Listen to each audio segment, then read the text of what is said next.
Okay, imagine this for a second. You get a social media request. Seems okay, maybe from someone you know, or maybe a respected figure you think you know. You accept it, friendly chat starts up, and then suddenly there's this offer. Discounted stuff sounds almost too good to be true. Right. Before you really process it, you've sent money, a fair bit of money. And, well, the goods, they never show up. The friend vanished.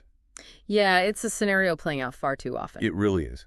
And today we're doing a deep dive into a very recent real-world case. It just lays bare how sophisticated these cybercriminals have become. It does. We're unpacking an incident from Lucknow, Uttar Pradesh.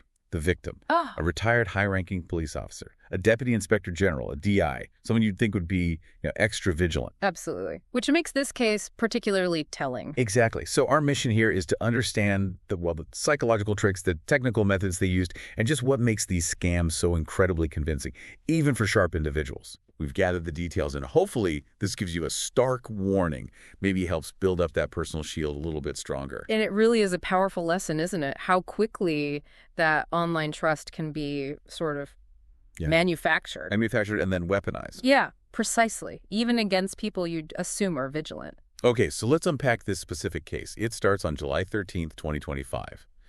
Our victim is retired DIG Rakesh Shukla. Right. He gets a Facebook friend request. Now, here's the kicker, the crucial detail. The request isn't just from anyone.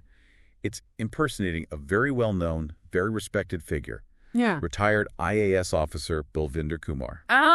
Okay. An IAS officer. For our listeners, that's a senior civil servant in India, a position carrying significant public trust. Exactly. So that name alone lends immediate credibility. It really does. And what's truly fascinating here is the immediate leverage they get. Impersonating someone known, respected, especially with that kind of professional background. Like an IAS officer. Exactly. This isn't some random name pulled out of a hat. It's strategic. It taps right into, well, what psychologists call authority bias. Authority bias. Okay. Yeah. We're often sort of wired to trust people we see as high status or authoritative. It lets the scammers kind of bypass our usual skepticism. Right. You're less likely to question a request from someone you believe holds that kind of standing. You just are. It's a mental shortcut they exploit brilliantly. It makes a lot of sense. So once they had that initial connection, that implied trust. They moved fast. Right. The fraudster moved very quickly. They struck up a casual conversation, just easing into the next phase. Building rapport. And the story they spun was quite specific. They claimed a friend of theirs. Okay. An assistant commandant in the CRPF. That's the Central Reserve Police Force. So another seemingly trustworthy professional role. Another layer of credibility. Yes. This friend was supposedly selling household items, electronics, furniture, you name it, all at really good discount rates. The lure of a bargain. And specific items, too, things everyone needs. Makes it universally appealing. Totally. So this is where the scam transitions, right? From just impersonation. Yeah. It moves from just pretending to be someone to creating a concrete, very tempting offer. It uses the perceived discount and, crucially, that friend of a friend angle. The friend of a friend thing, that adds social proofs, makes it feel safer. Exactly. It feels more legitimate, maybe even exclusive, like you're getting an inside deal through a trusted network, even though the network itself is fabricated. Okay, so then things shifted a bit, right? They didn't just stay on Facebook. No, the very next day, it moved over to WhatsApp. More personal, more direct. And on WhatsApp, Shukla gets bombarded with photos. Multiple pictures of these supposed domestic goods. Making it seem tangible. Real. Right. And the price.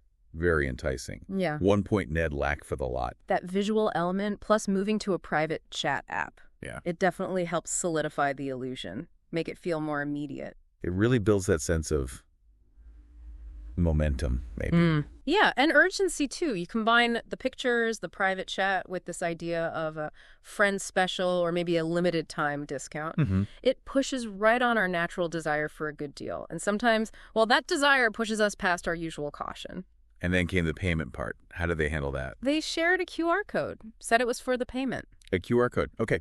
Convenient, but potentially less transparent. Yeah. You know, unlike maybe a direct bank transfer where you clearly see account details and name, QR codes can sometimes obscure who the actual recipient is. I see. So it's harder to double check who you're actually sending the money to. It can be, yes. And that convenience factor makes people perhaps less likely to scrutinize it deeply in the moment.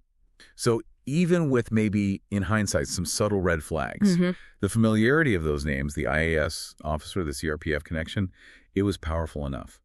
Shukla went ahead. He did. And tragically, it wasn't just the 1.10 lakh. Right. No, the scammers managed to siphon off significantly more, over 1.75 lakh in total. Wow. That's quite a jump from the initial quote. It is, isn't it? And it highlights a common tactic. They might start with an appealing price to get you hooked. To get you invested. Exactly. And then exploit that established trust, that momentum, to extract more money before the victim catches on. So when did he catch on? What was the turning point? The turning point, that sort of awful moment of realization, came when the items didn't arrive. They were scheduled for delivery on July 16th. Okay. July 16th comes and goes. No delivery. Shukla tries to contact the seller. Phone switched off. Gone silent. That's the moment the bottom drops out. That's when the alarm bells truly went off, yes. The chilling realization that it was all a scam. It's just so calculated, the timing, everything. So when this hit him, what did Shukla do?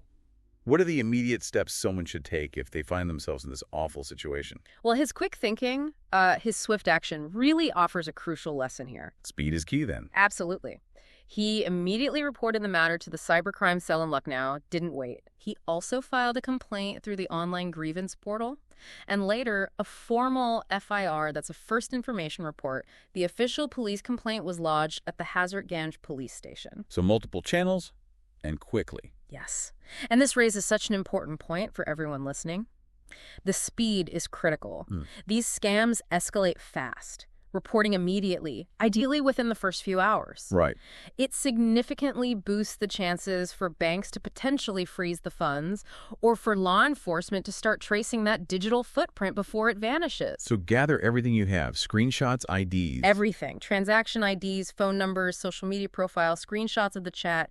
Every single scrap of information is vital for the investigation. And the authorities confirmed it was a scam involving non-existent goods. They did. Non-existent furniture and electronics. The investigation is ongoing right now, trying to trace the source. Okay, so when you look back at this whole thing, this deep dive, it just powerfully shows how these criminals, meticulously build that trust, using familiar names, appealing offers, exploiting even really sharp people. It wasn't random. It was a calculated play on credibility, those social connections, and, the lure of a good deal. A sophisticated attack. Yeah. Really leveraging those fundamental human biases we talked about. Absolutely. The authority bias, the social proof. Yeah.